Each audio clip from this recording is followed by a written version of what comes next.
Hello, Makale. Welcome back to Xylem Learning. Faisal sir ആണ്.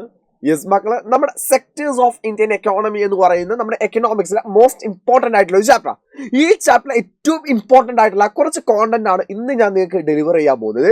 So വളരെ ശ്രദ്ധിച്ചിട്ടിരിക്കുക. ഈ ഒരു ചാപ്റ്റർ ഒരു ഓവറോൾ ഔട്ട്കം തന്നെ നമുക്ക് എന്ത് ചെയ്യാൻ പറ്റും, ഈ ഒരു ചെറിയൊരു വീഡിയോയുടെ ഉള്ളിൽ നമുക്ക് കംപ്ലീറ്റ് ചെയ്യാൻ പറ്റും. സോ അതുകൊണ്ട് തന്നെ മോസ്റ്റ് ഇമ്പോർട്ടന്റ് ആയിട്ട് നമ്മുടെ എക്സാമിനേഷന് വേണ്ടി പ്രിപ്പയർ ചെയ്യുന്ന മക്കൾ വളരെ ശ്രദ്ധിച്ചുകൊണ്ട് നന്നായിട്ട് ശ്രദ്ധിക്കേണ്ട ഒരു ഏരിയ ആണ് ഈ പറയുന്നത് എന്ന് പറയുന്നത്.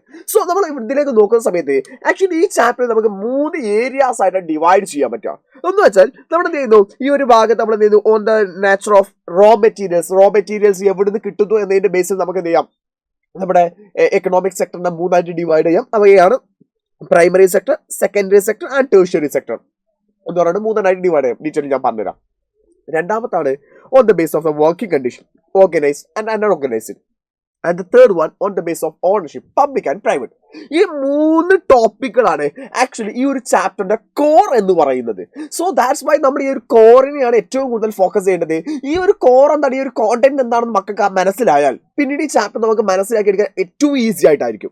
സോ അതിൽ നമുക്ക് ആദ്യം തന്നെ നമുക്ക് നോക്കാം നമ്മുടെ സെക്ടേഴ്സ്. അതിലേക്ക് നോക്കുന്ന സമയത്ത് നമ്മൾ 3 സെക്ടേഴ്സുകളാണല്ലോ on the base of the raw മെറ്റീരിയൽസിന്റെ ബേസ് ചെയ്തിട്ട് നമ്മൾ പറഞ്ഞത്.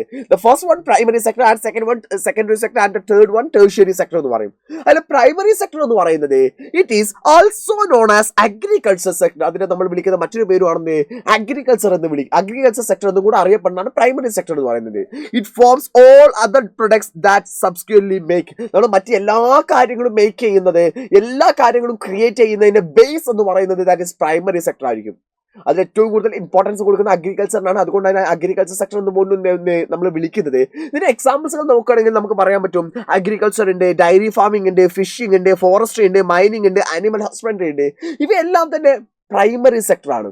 അത് മനസ്സിലാക്കി എടുക്കാൻ ഏറ്റവും എളുപ്പപ്പണി എൻ്റെ മക്കൾ പറഞ്ഞിട്ട് നാച്ചുറിൽ നിന്ന് ഡയറക്റ്റ് ആയിട്ട് യൂസ് ചെയ്യുന്നതായിരിക്കും.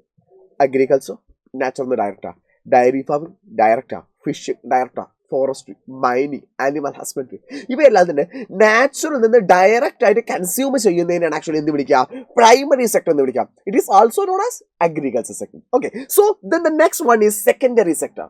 Secondary sector it is also known as A industrial sector. അതിന് നമ്മൾ വിളിക്കുന്ന മറ്റൊരു പേരാണ് ഇൻഡസ്ട്രിയൽ സെക്ടർ എന്ന് കൂടെ ആക്ച്വലി എന്ത് ചെയ്യാറുണ്ട്, നമ്മുടെ സെക്കൻഡറി സെക്ടറിനെ വിളിക്കാറുണ്ട്. Because it give more importance to the industry. അതെന്തിനാണ് ഇമ്പോർട്ടൻസ് കൊടുക്കുന്നത്, ഇൻഡസ്ട്രിക്ക് ഇമ്പോർട്ടൻസ് കൊടുക്കുന്നത് കൊണ്ടാണ് ഇൻഡസ്ട്രിയൽ സെക്ടർ എന്നാണ് നമ്മൾ ഉപയോഗിക്കുന്നത്. The activities which is that natural products are changed into manufactured goods.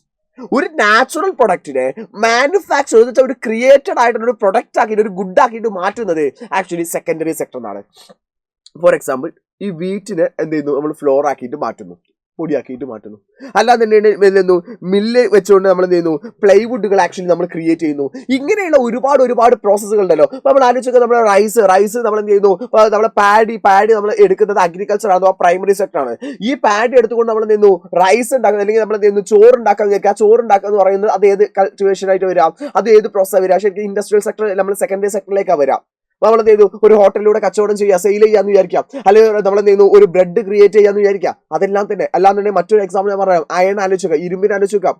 ഇരുമ്പ് എന്ത് ചെയ്യുന്നു, നമ്മൾ അഗ്രികൾച്ചർ ഫോർ ദാറ്റ് പ്രൈമറി സെക്ടറിൽ മൈൻ ചെയ്തെടുക്കുന്നതാണ് നമ്മൾ എന്ത് ചെയ്യുന്നത്, അയൺ എന്ന് പറയുന്നത്. ഈ അയൺ ഉപയോഗിച്ചുകൊണ്ട് കാർ ക്രിയേറ്റ് ചെയ്യുന്നു. ആ കാർ ക്രിയേറ്റ് ചെയ്യുന്ന ആക്ടിവിറ്റി ഏതിലാണ് വരിക, സെക്കൻഡറി സെക്ടർ ആയിട്ടുള്ള ഇൻഡസ്ട്രിയൽ സെക്ടറിലാണ് വരിക. So that's known as industrial sector എന്ന് പറയുന്നത് സെക്കൻഡറി സെക്ടർ. എക്സാമ്പിൾസ് ആയിട്ട് നമുക്ക് പറയാൻ പറ്റും, automobile manufacturing, food processing, chemical industry, construction, electronics. These all are the example for the secondary sector. Okay, then we are moving to the tertiary sector. Tertiary sector കാര്യത്തിലേക്ക് നോക്കുകയാണെങ്കിൽ it is also known as the service sector because see it give more importance to the service. ഇത് സർവീസിനാണ് ഏറ്റവും കൂടുതൽ importance കൊടുക്കുന്നത്. അതുകൊണ്ട് തന്നെ ഇതിനെ നമ്മൾ വിളിക്കുന്ന പേരാണ് സർവീസ് സെക്ടർ എന്ന് കൂടെ ആക്ച്വലി നമ്മൾ എന്ത് ചെയ്യാറുണ്ട്, വിളിക്കാറുണ്ട്. ഇത് നമ്മൾ എന്ത് ചെയ്യാണ്, നമ്മുടെ പ്രൈമറി സെക്ടറിന്റെ ആണെങ്കിലും സെക്കൻഡറി സെക്ടറിന്റെ ആണെങ്കിലും ഡെവലപ്മെന്റിന് മോസ്റ്റ് യൂസ് ചെയ്യേണ്ട, ഡെവലപ്മെന്റ് ഏറ്റവും കൂടുതൽ യൂസ് ചെയ്യേണ്ടതായിട്ടുള്ള കാര്യമാണ് നമ്മൾ എന്ത് ചെയ്യുന്നു, it is essential for the development of primary and secondary sector. Primary സെക്ടറിന്റെ സെക്കൻഡറി സെക്ടറിന്റെ ഒക്കെ ഡെവലപ്മെന്റ് ഏത് വേണം, ടെർഷ്യറി സെക്ടർ വേണം. അതിന് എക്സാമ്പിൾസ് ആയിക്കണ്ട് എഡ്യൂക്കേഷൻ, സ്കൂളുകളിലെ ടീച്ചേഴ്സ് എടുക്കുന്ന വർക്ക്, മറ്റു കാര്യങ്ങളെല്ലാം പറയാം. ഹെൽത്ത് കെയറിൽ നമുക്ക് ഡോക്ടേഴ്സ്, നഴ്സ്, അവരൊക്കെ നമുക്ക് എന്തിനു പറയാൻ പറ്റും, എന്റർടൈൻമെന്റ്, സിനിമ തുടങ്ങിയിട്ടുള്ള കാര്യങ്ങളെല്ലാം പറയാം. അതുപോലെ തന്നെ നമുക്ക് റീറ്റെയിൽ, നമ്മുടെ സെയിൽസ് പറയാം, ടൂറിസം, ഇവയെല്ലാം തന്നെ സർവീസ് സെക്ടറാണ്. സോ ദ ഫസ്റ്റ് ഏരിയ നമ്മൾ കംപ്ലീറ്റ് ചെയ്തു, primary sector, secondary sector and tertiary sector. Is it clear? എന്നാൽ നെക്സ്റ്റ് നമ്മൾ നേരെ പോകുന്നത് on the base of the working condition. Working കണ്ടീഷന്റെ ബേസ് ചെയ്ത് നമുക്ക് എന്ത് ചെയ്യാൻ പറ്റും? Again here divide into two, രണ്ടായിട്ട് ഡിവൈഡ് ചെയ്യാൻ പറ്റും. Organised sector and unorganised sector. അല്ല, ഓർഗനൈസ്ഡ് സെക്ടർ എന്ന് പറഞ്ഞാൽ എന്താ അറിയോ? Enterprises where the employee terms to regular registered by the government. ഗവൺമെന്റിന് കീഴിൽ രജിസ്റ്റർ ചെയ്തിട്ട് ഒരു കറക്റ്റ് ആയിട്ട് ഒരു ടേംസ് ആൻഡ് കണ്ടീഷൻസ് ഉള്ള ആളുകളെ വിളിക്കുന്ന പേരാണ് ഓർഗനൈസ്ഡ് സെക്ടർ എന്ന് പറയാം. ഫോർ എക്സാമ്പിൾ ടീച്ചേഴ്സ്, നിങ്ങളുടെ സ്കൂളിൽ വർക്ക് ചെയ്യുന്ന ടീച്ചേഴ്സിനെ നിങ്ങൾ ആലോചിച്ച്, അവർ ഗവൺമെന്റ് സ്റ്റാഫ് ആണെങ്കിൽ അവരുടെ കാര്യമാണ് പറയുന്നത്. അവർക്ക് അതിന് കൃത്യമായിട്ട് സാലറി കയറുന്നുണ്ടായിരിക്കും, അതിലുള്ള ബെനിഫിറ്റുകൾ ഉണ്ടായിരിക്കും, ഗവൺമെന്റ് കീഴിൽ രജിസ്റ്റേർഡ് ആയിരിക്കും, കൃത്യമായ വർക്കിംഗ് അവർ ഉണ്ടായിരിക്കും. അങ്ങനെയുള്ള ആളുകളെയാണ് ആക്ച്വലി ഓർഗനൈസ്ഡ് സെക്ടർ എന്ന് വിളിക്കാം. IAS, കളക്ടേഴ്സ്, അല്ലെങ്കിൽ ഗവൺമെന്റ് ജോലിയിൽ വർക്ക് ചെയ്യുന്ന ആരെയും നിങ്ങൾ ആലോചിക്കോ? ഒരു ഓർഗനൈസ്ഡ് ഫേമിന് കീഴിൽ, ഒരു കമ്പനിയുടെ കീഴിൽ വർക്ക് ചെയ്യുന്ന ആളുകളൊക്കെ ഓർഗനൈസ്ഡ് സെക്ടർ. എന്നാൽ അൺഓർഗനൈസ്ഡ് സെക്ടർ എന്ന് പറയുന്നത് they are small scattered unit, വളരെ ചെറിയായിട്ട് സ്കാറ്റേഡ് എന്ന് വെച്ചാൽ അവിടെയും ഇവിടെയും കിടക്കുന്ന യൂണിറ്റ് ആണ്. Under not the government control, എന്തിന്റെ കീഴിലല്ല, ഗവൺമെന്റ് കൺട്രോൾ അല്ല.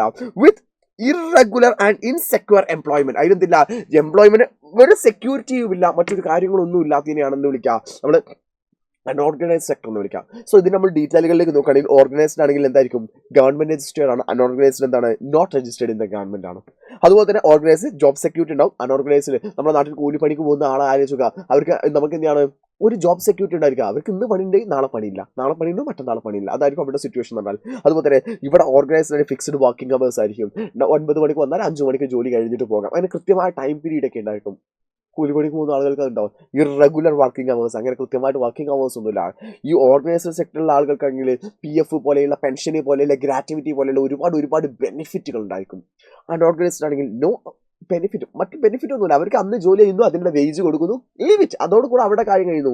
അതുപോലെ തന്നെ ഇവർക്ക് മെഡിക്കൽ ആൻഡ് സേഫ്റ്റി പ്രൊവിഷൻസുകൾ കാര്യങ്ങളെല്ലാണ്ടായിരിക്കും. പക്ഷെ ഇവിടെയുള്ള ആളുകൾക്ക് എന്തില്ല, ഒരു ഫെസിലിറ്റികളും ഒരു സേഫ്റ്റിയും ഒരു മെഡിക്കൽ ഹെൽപ്പുകളും ഒന്നുമില്ലാത്ത ആളുകളായിരിക്കും അൺഓർഗനൈസ്ഡ് സെക്ടർ എന്ന് പറയുന്നത്. So this is the employment sector, organised and unorganised. എന്നാൽ അടുത്താണ് മക്കളെ on the base of the ownership. ഓണർഷിപ്പിന്റെ ബേസിൽ നമുക്ക് രണ്ടായിട്ട് ഡിവൈഡ് ചെയ്യാൻ പറ്റും, പബ്ലിക് ആൻഡ് ദ പ്രൈവറ്റ്. പബ്ലിക്കും പ്രൈവറ്റുമാണ്. Public that means the government organisation ആണ്.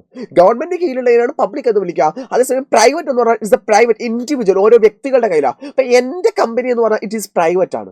അതേസമയം ഇപ്പൊ ഗവൺമെന്റിന്റെ ഒരു സ്കൂൾ, ഗവൺമെന്റ് സ്കൂൾ എന്ന് പറയുന്നത് ഇറ്റ് ഈസ് പബ്ലിക് ആണ്. ഗവൺമെന്റ് സ്കൂൾ പബ്ലിക് ആണ്. അതേസമയം നിങ്ങൾ എന്റെ മക്കളെ ആലോചിച്ച് നോക്കുന്ന കാര്യം, പ്രൈവറ്റ് സ്കൂളുകളില്ലേ അത് പബ്ലിക് അല്ല. CBSE പാറ്റേണുകളിലുള്ള പല സ്കൂളുകളും പ്രൈവറ്റ് ആയിരിക്കും. ഓൾമോസ്റ്റ് എല്ലാം പ്രൈവറ്റ് ആയിട്ടായിരിക്കും. അവ എന്തല്ല ഒരിക്കലും പബ്ലിക് അല്ല എന്നുള്ളതാണ്.